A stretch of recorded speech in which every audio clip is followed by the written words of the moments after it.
안녕하세요. 엄마들의 사랑을 넘치게 받고 있는 30대 아이돌 맘입니다.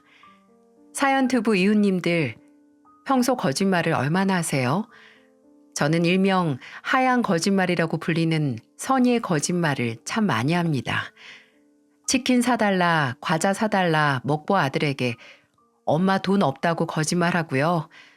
매일 오빠랑 자기 중에 누구를 더 사랑하는지 묻는 질투공주 딸내미한테도 엄마는 당근 우리 딸뿐이지 거짓말을 합니다. 밥 잘 챙겨 먹었니? 아픈 곳은 없니? 매일 걱정하는 친정 엄마에게도 저는 늘 잘 있다고 입이 아프게 말해요. 전 정말 하얀 거짓말이라면 수준급 실력을 가지고 있습니다. 탈무드 명언에 이런 말이 있어요. 거짓말쟁이가 받는 가장 큰 벌은 그 사람이 진실을 말했을 때에도 다른 사람들이 믿어주지 않는 것이다. 저는 이 말을 몸소 실현시켜 보여준 산 증인을 알고 있습니다. 얼마나 거짓말을 하고 다녔으면 그럴까 궁금하지 않으세요? 일단 남편과의 만남부터 들려드리겠습니다. 제 고향은 충남에 있는 작은 시골 동네예요.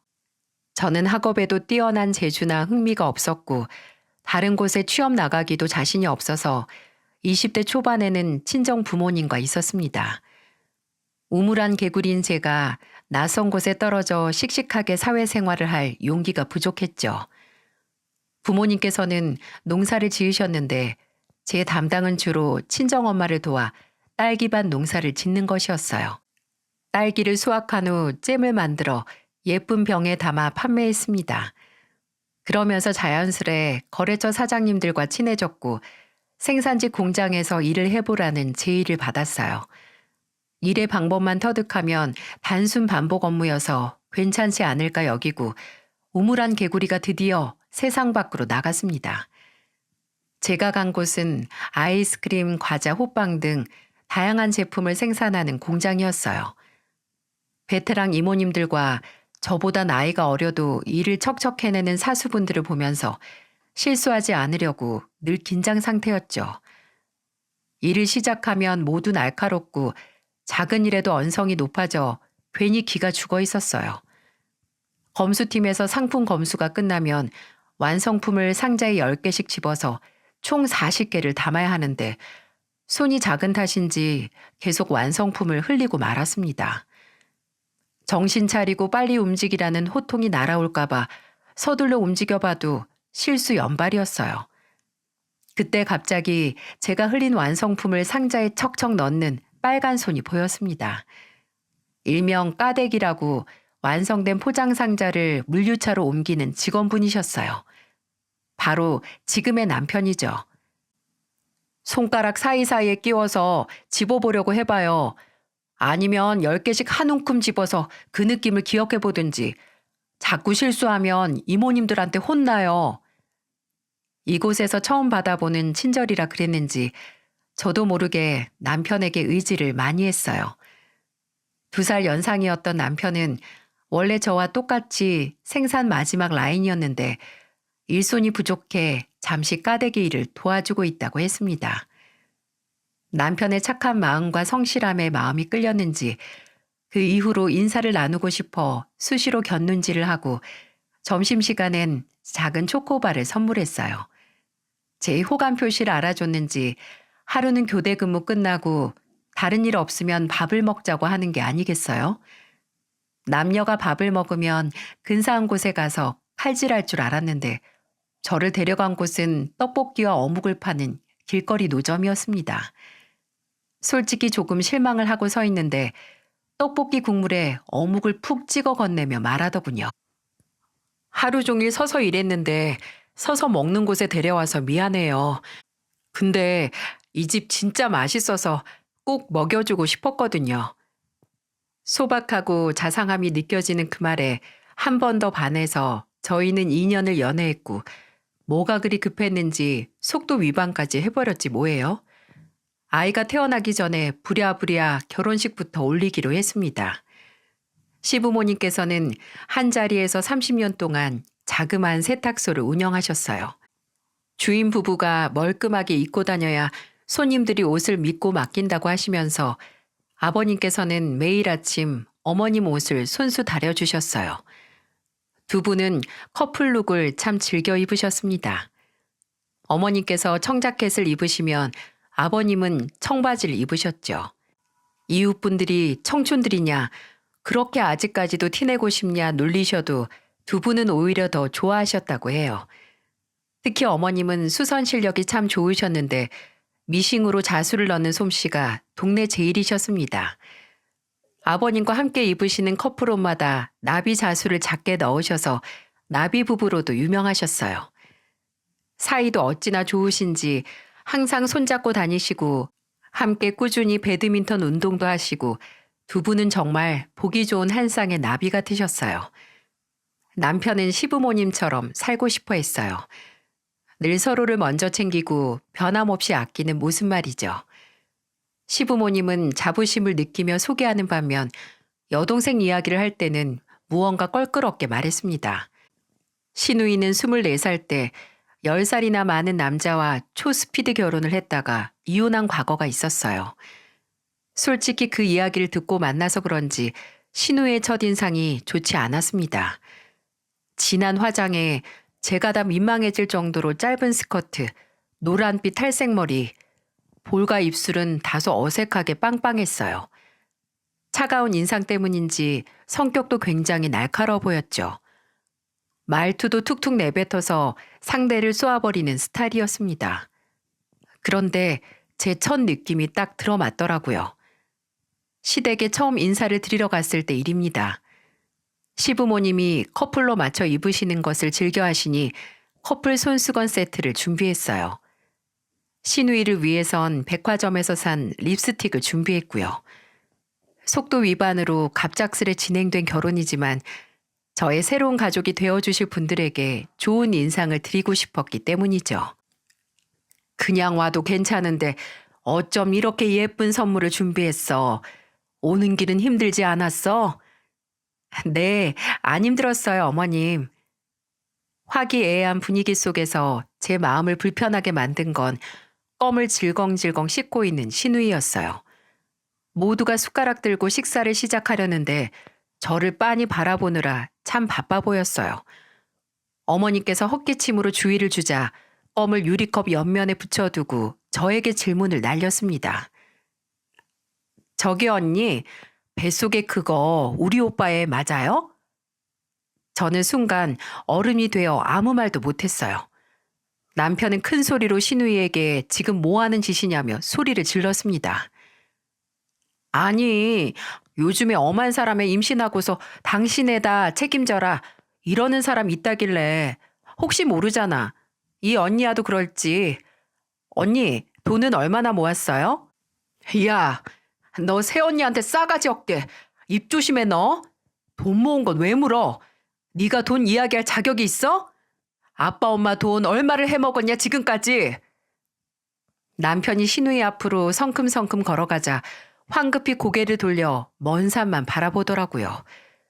아버님과 어머님도 이게 무슨 경우냐며 혼을 내셨습니다.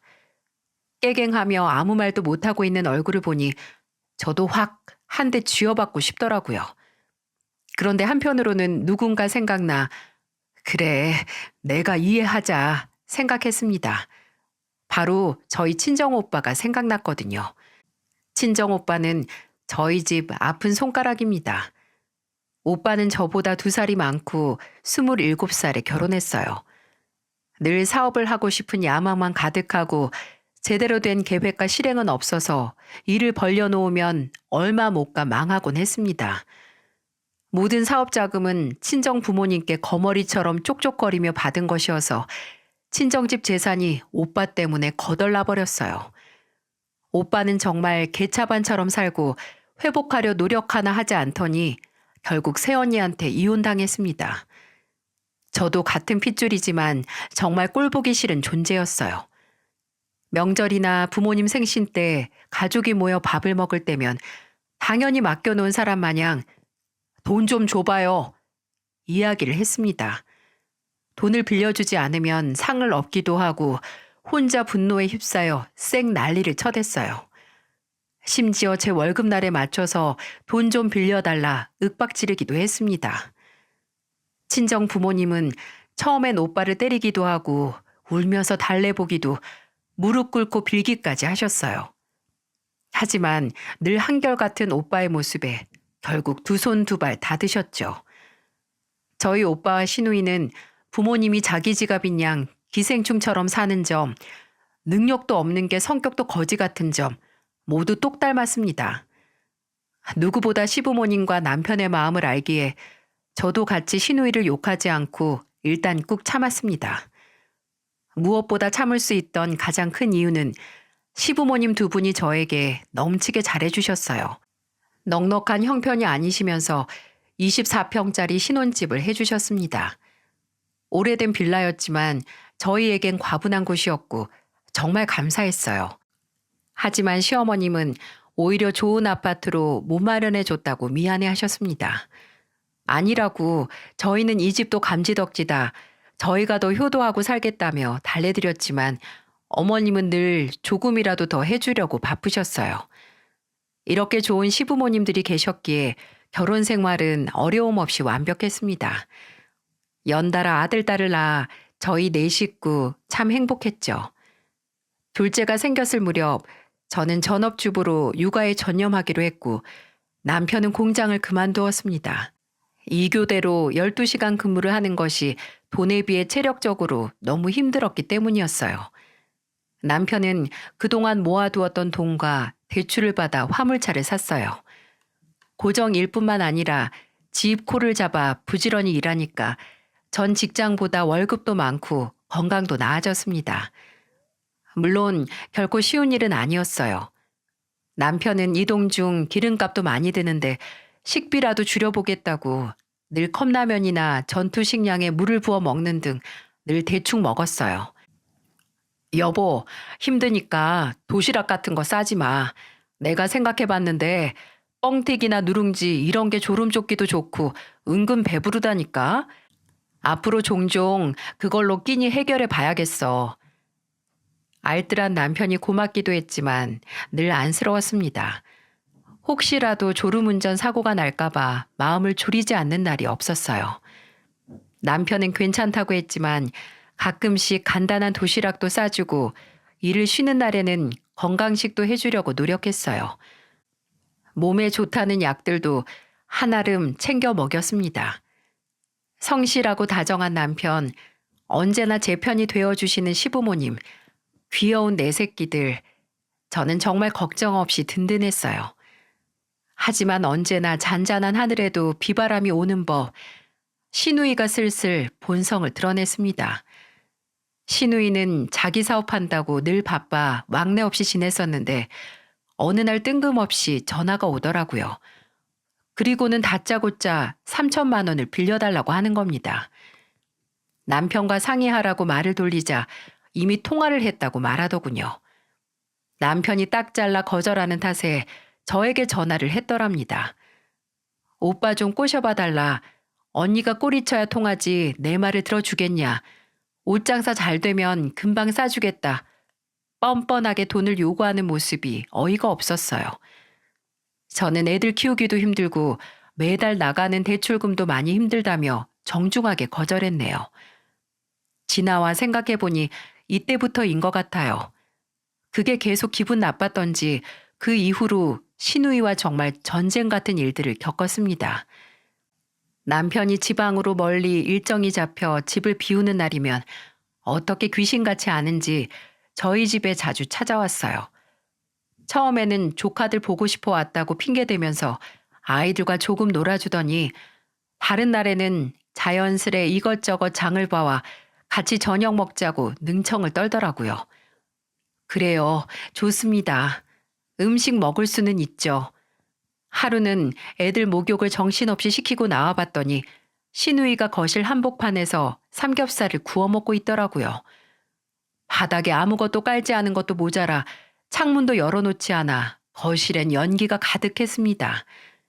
더 가관인 건 저희 애들에게 술주정을 부리는 점이에요.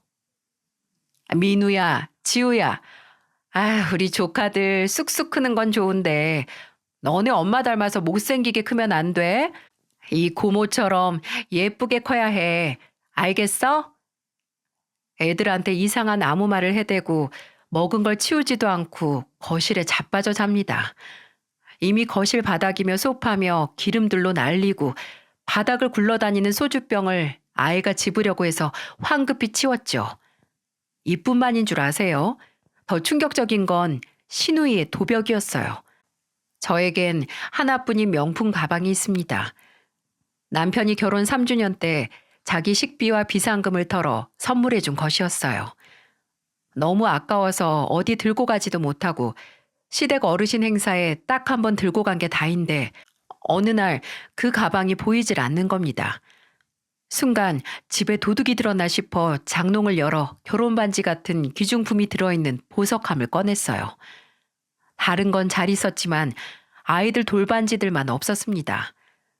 저는 항상 아이들과 집에만 있었기 때문에 외부인이 들어올 일은 없었죠. 집에 오는 사람은 남편과 시누이 둘뿐이었어요.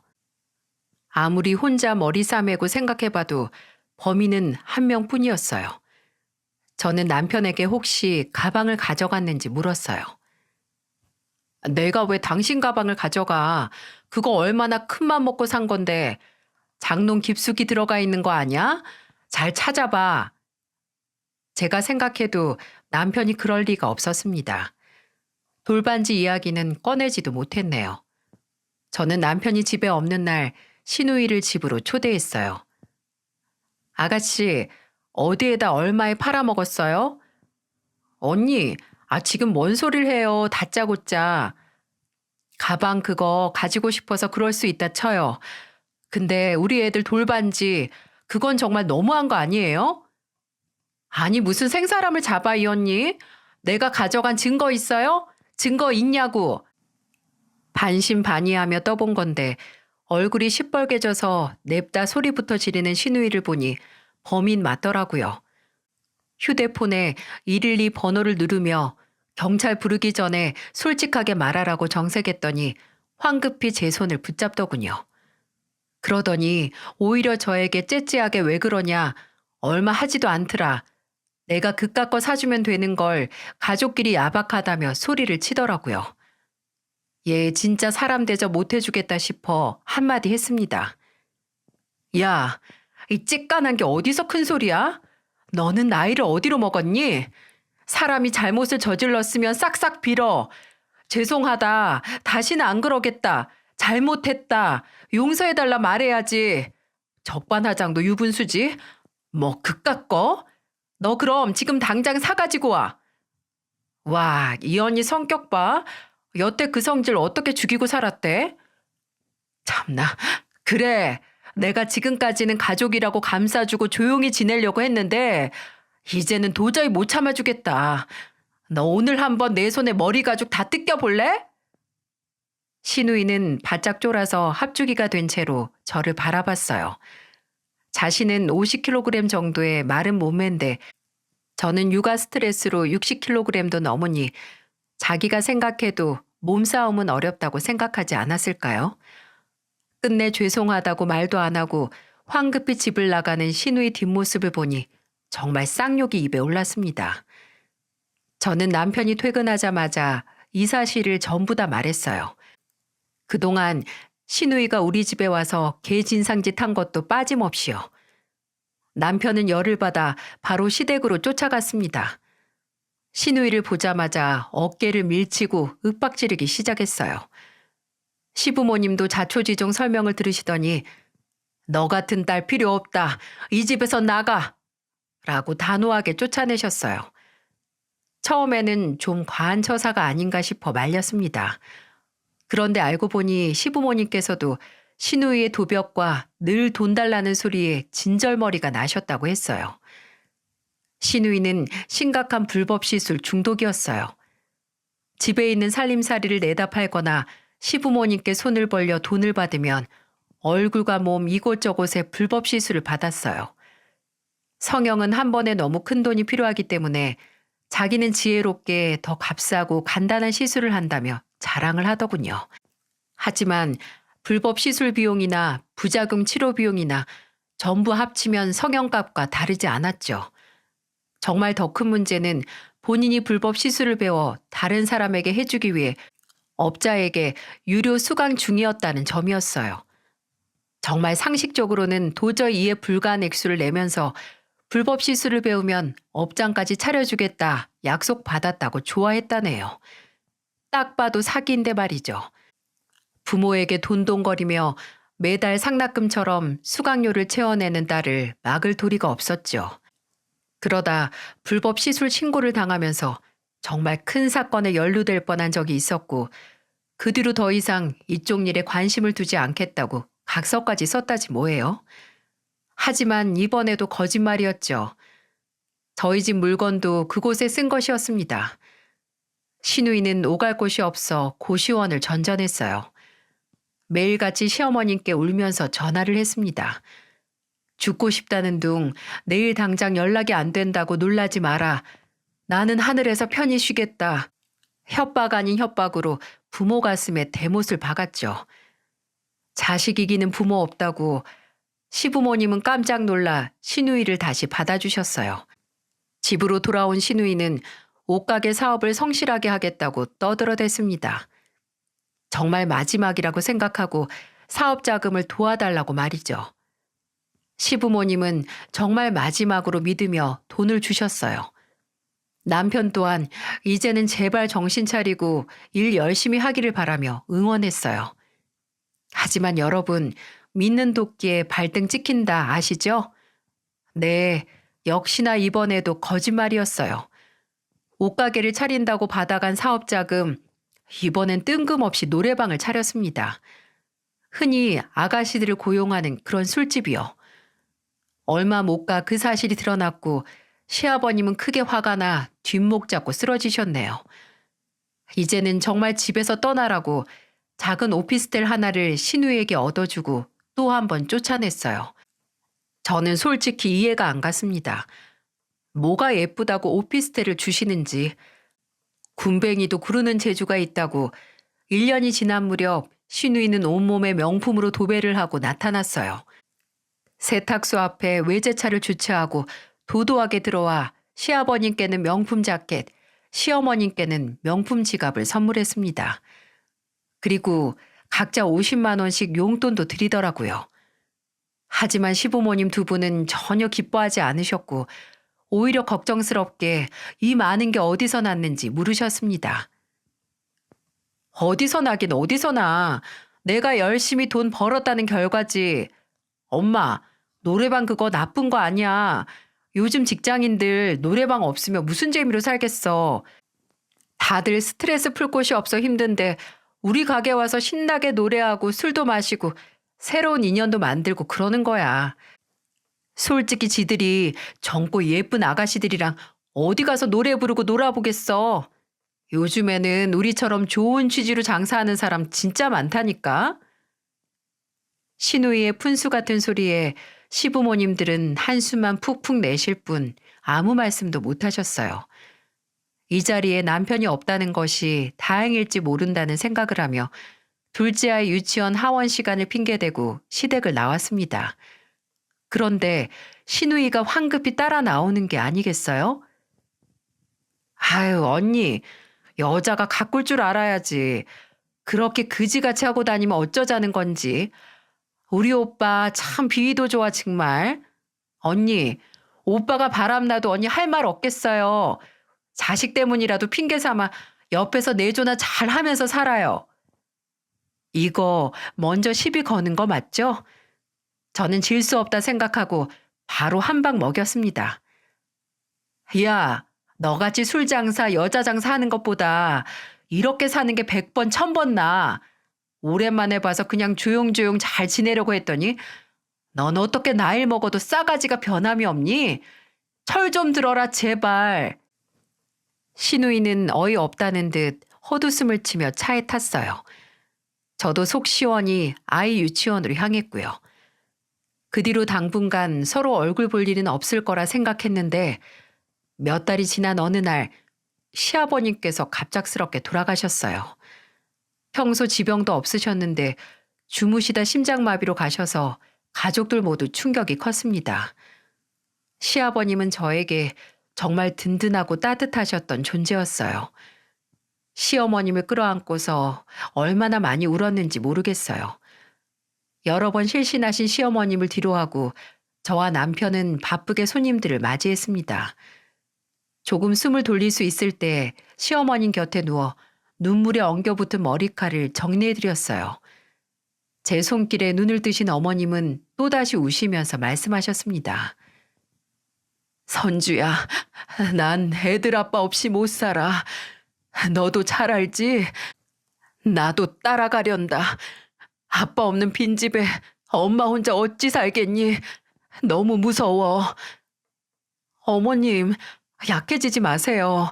저희 식구들, 그리고 아가씨도 계시잖아요. 어머님마저 가시면 남은 저희들은 어떻게 살라고요? 제가 모실게요, 어머님. 저랑 같이 살아요. 그이 곁에서 힘 되어 주셔야죠. 시어머니는 하염없이 눈물만 흘리셨어요. 저는 밥을 말아 떠먹여 드리고 틈나는 대로 어머님을 안아드리며 온기를 나눠드렸어요. 쓰러지시면 안 된다. 이겨내셔야 한다. 시어머님께 끊임없이 이야기 드렸는데 사실 제 자신에게 하는 말이기도 했습니다. 남편은 울지 않고 묵묵히 상주 역할을 했습니다. 어머님 모습을 보니 더욱 눈물을 삼켜야 했겠죠. 많은 조문객들을 보니 시아버님의 평소 선한 성품이 다시 한번 확인되었어요. 조문객들이 일어난 자리를 치우고 상을 새로 차리고 있는데 친정엄마가 장례식장에 오셨어요. 아이고 사부인, 혼자서 버스 타고 오시느라 얼마나 힘드셨어요. 아니에요 사돈, 얼마나 마음이 아프세요. 친정엄마가 시어머님을 안아드렸고 두 분은 소리내어 또 한참을 우셨습니다. 성격도 비슷하시고 나이도 같고 무엇보다 아픈 손가락에 있는 공통점이 있어서인지 두 분은 유난히 잘 지내셨어요. 사돈 어르신 편찮으시다고 들었는데 몸은 좀 괜찮으세요? 비장 경색인 것 같다고 추측만 하고 있고 명확한 원인을 몰라서 입원했어요. 여러 가지 검사만 하고 있고 그래서 이렇게 혼자 움직였네요. 나흘 전 친정아빠가 갈비뼈 아래 부분이 뜨끔거리고 아프다고 하시더니 결국 병원에 입원하셨습니다. 이렇게 힘든 일이 한 번에 겹쳐오니 마음이 참 아려왔어요. 친정엄마는 병원에 오래 자리를 비우기 어려워 다시 가보셔야 한다고 하셨습니다. 갑작스럽게 일어난 일이라 정신없이 움직이신 탓에 조의금을 따로 못 뽑아 오셨다고 미안하다고 하시는데 울컥하더라고요. 개막난이 친정오빠 때문에 부모님의 사정도 어렵다는 걸 누구보다 잘 알고 있는데 제게 미안하실 게 뭐가 있는지. 친정엄마는 계좌로 보내긴 할 거지만 여기까지 와서 이렇게 그냥 가기가 뭐하다며 휴대폰 지갑 속 비상금으로 보이는 접혀진 5만 원 한 장을 꺼내셨어요. 남편이 아니라고 말려도 엄마가 이렇게라도 해야 마음이 놓이고 그래야 병원까지 마음 편하게 갈 것 같다고 하셔서 결국엔 제가 흰 봉투 하나를 내어드렸네요. 남편이 신용카드를 친정엄마 손에 쥐어드리고 콜택시를 불러 기사님께 터미널까지 모셔다 드리는 걸 부탁드렸어요. 친정 부모님 생각에 마음은 쓰렸지만 지금은 시어머니 곁에서 굳세게 지켜드려야 한다고 마음을 다잡았어요. 1시간이 지나고 시누이는 지인들과 함께 장례식장에 도착했어요. 짧은 원피스 속에 살색 스타킹을 신은 아가씨, 또각 구두 소리에 시선 집중받는 아가씨, 터질 듯한 정장을 입고 있는 덩치 좋은 사내 둘, 누가 봐도 노래방 가족들 같아 보였습니다. 장례식장에 들어오자마자 꺼이꺼이 소리내며 흐느껴 오는 시누이. 마스카라가 번져 시커먼 눈물을 질질거리는데 그 모습이 왜 이리 철없고 답답한지 말 안 해도 제 맘 아시겠죠? 시누이는 남편 옆에서 자리를 지키지도 않고 찾아와 주신 조문객분들께 인사 한번 하지 않았습니다. 그저 같이 온 일행들과 술만 진탕 마시더라고요.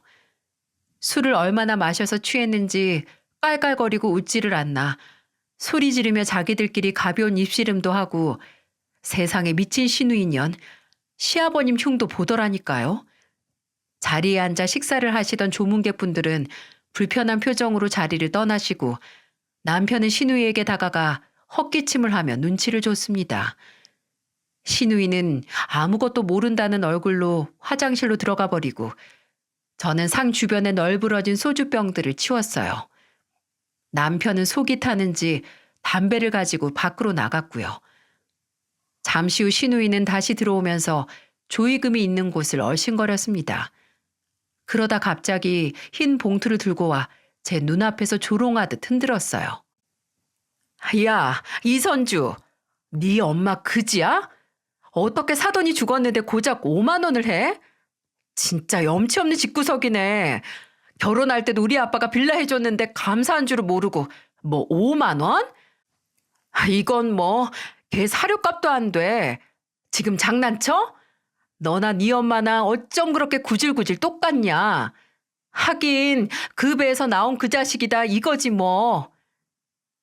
신우이가 걸음도 제대로 못 걸을 정도로 술에 취한 것은 알고 있지만 저희 친정엄마를 욕보이는 짓은 용서할 수 없었어요.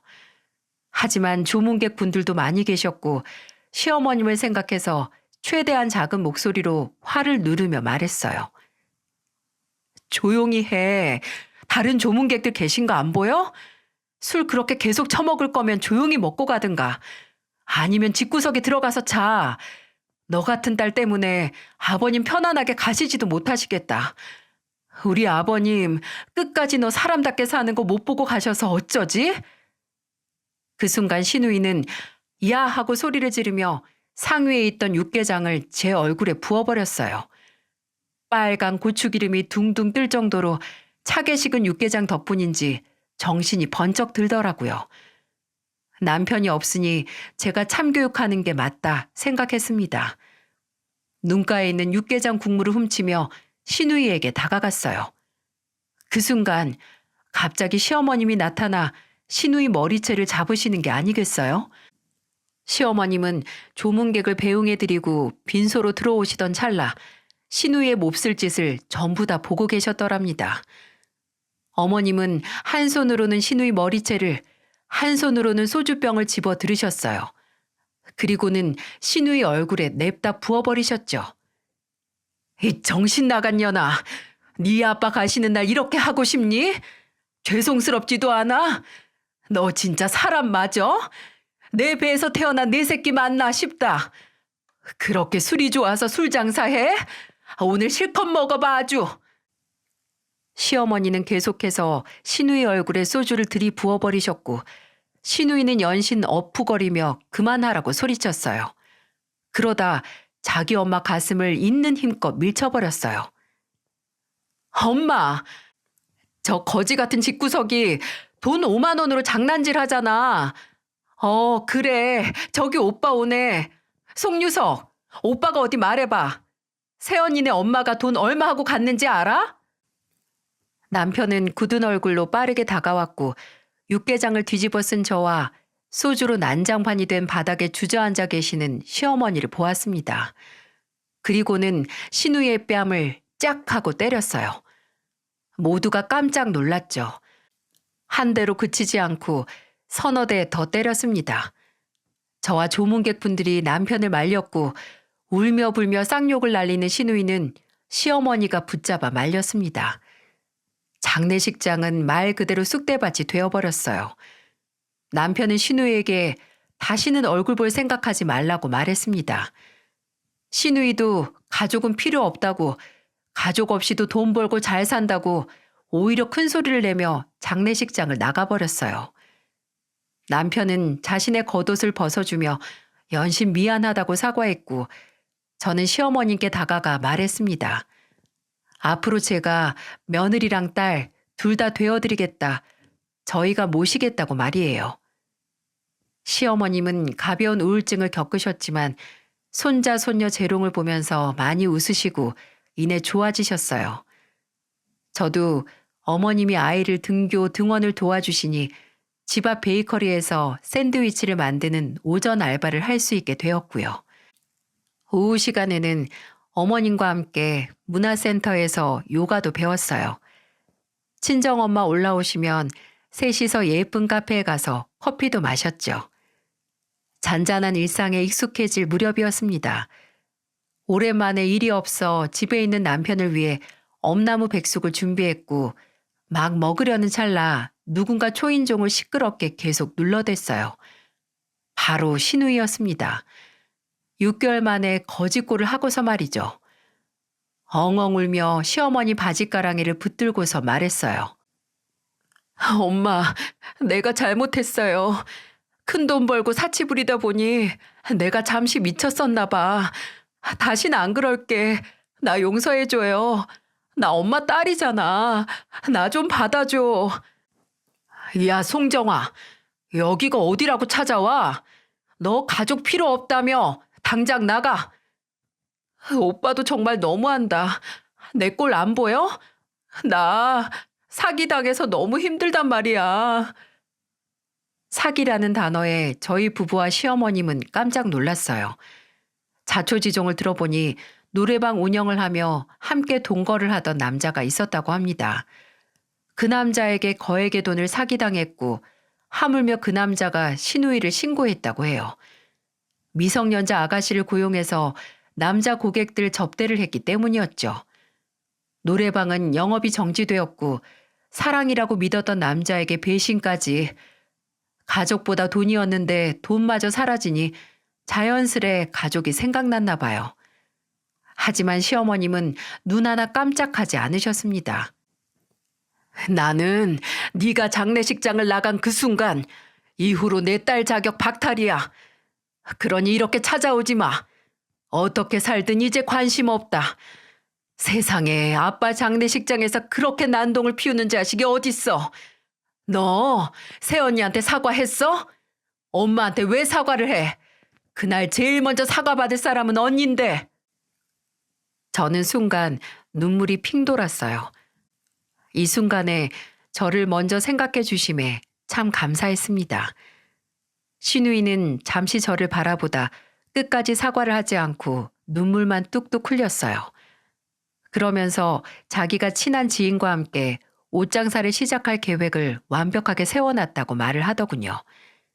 시작할 돈이 부족해서 왔다고 부탁할 사람이 가족뿐이라고 말하는데 참 소름 돋았네요.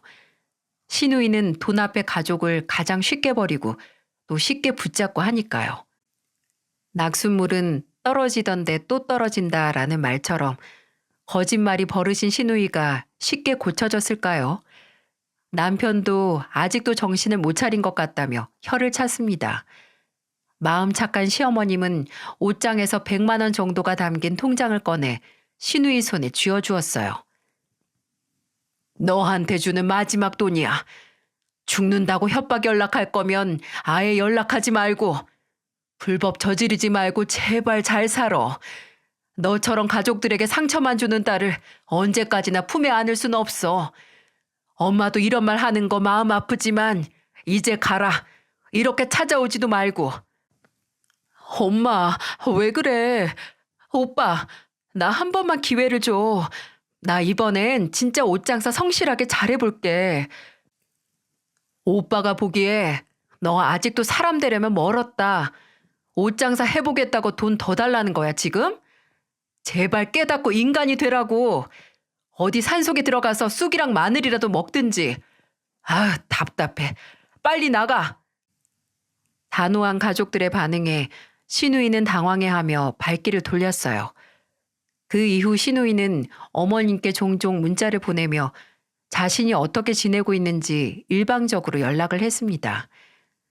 좁고 허름한 고시원을 내부를 사진 찍어 보내면서 본인이 이런 곳을 전전하며 지낸다고 말이죠.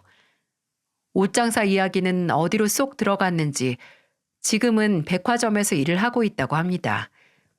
백화점 유니폼을 입고서 일하는 모습을 사진 찍어 보냈는데 시어머니는 믿지 않으시더라고요. 여기서 몇 달이나 버틸지 성실하게 사는 척 쇼하는 건 아닐지 워낙 거짓말을 밥 먹듯 했던 전적이 있어 진실성이 보이지 않더랍니다. 저희 남편도 쉽게 믿을 수가 없다고 했어요. 그 뒤로도 몇 번 돈 빌려달라, 아빠 재산 내 몫을 미리 줘라, 이런 식으로 연락이 왔었다고 합니다. 일단은 좀 더 지켜보겠다고 말하네요. 시어머님은 시아버지가 돌아가신 후 함께 운영하시던 세탁소를 정리하시지 못하셨어요. 세탁소 안으로 들어가시지도 못하셨죠. 30년 넘게 두 분이서 지낸 흔적이 곳곳에 너무 많아 자꾸 눈물만 나신다고 하셨어요.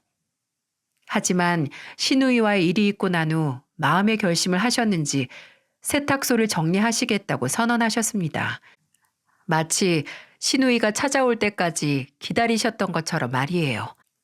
사실 어머님 대신 저와 제 남편이 세탁소 문을 열어 세탁소 안에 남아있는 옷들을 손님들께 돌려드리고 앞으로 잠정 운영 중단 소식을 인사드렸어요.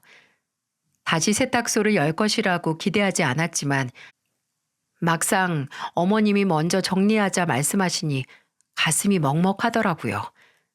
남편은 아버님 손때가 묻은 흔적들을 사진 찍기도 하고 이제는 유품이 되어버린 물품들을 상자 속에 정리했어요. 모든 정리를 얼추 끝내고 나와 문을 걸어 잠그며 시어머니께서 막걸리나 한잔하자고 호탕하게 웃으셨습니다. 친정에도 좋은 소식이 들려왔죠. 여러 가지 검사를 하며 상황을 지켜보기로 했던 친정아빠가 건강을 되찾으셨거든요. 심각하면 백혈병 의심을 해봐야 한다고 혈액종양내과에 꾸준히 내원하셨는데 몸이 점차 회복하시더니 모든 수치들이 정상으로 돌아왔다고 하시네요. 덕을 잘 쌓으셨는지 기적과도 같다고 병원 의료진 분들이 많이 축하해 주셨습니다.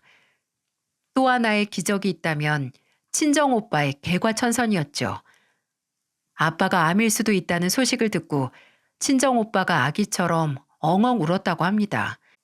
아빠가 하시던 농사를 차고 들어 도맡아 하더니 이제는 동네 청년 농부 사람들과 잘 지내며 노력하는 중이라고 하니 일석이조로 행복한 소식이 아닐 수가 없네요. 참, 장례식 때 일을 친정엄마는 모르십니다. 모르는 게 약이란 말도 있으니까요. 시누이가 저한테는 어떻게 사과했는지 궁금하지 않으세요? 놀랍게도 아직까지 사과하지 않았습니다. 그런데 이제는 사과받고 싶은 마음도 없어졌어요. 사실 그때 장례식장에서 시어머님이 제 편에 서주시고 저 대신 매운맛으로 혼도 내주셨기 때문에 앙금이 없는 것 같습니다. 이렇게 지나와서도 제 생각을 해주시는 걸 보니 제가 더 마음에 담아두지 않아도 되는 건 맞죠? 저는 그저 제발, 진짜 제발 시누이가 정신 똑바로 차리고 잘 살았으면 좋겠어요. 철도 들고 말이죠.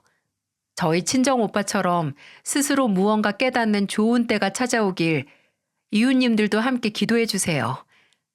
이제 제 곁에는 누구보다 제 편을 들어주시는 든든한 엄마가 두 분이나 계십니다. 제 그늘에서 부모님들 모두 행복하게 편하게 지내시기만 했으면 좋겠어요. 제가 노력하는 모습이 보이는지 남편이 내년 봄 유채꽃 보러 양가 다 같이 제주도 여행을 떠나자고 하네요. 앞으로 저희 가족들 행복하게 잘 살겠다고 다진 겸 소식 전해드리고 싶어 이렇게 사연 보냅니다. 이웃님들도 가족분들과 행복하게 지내시고 들어주셔서 감사해요.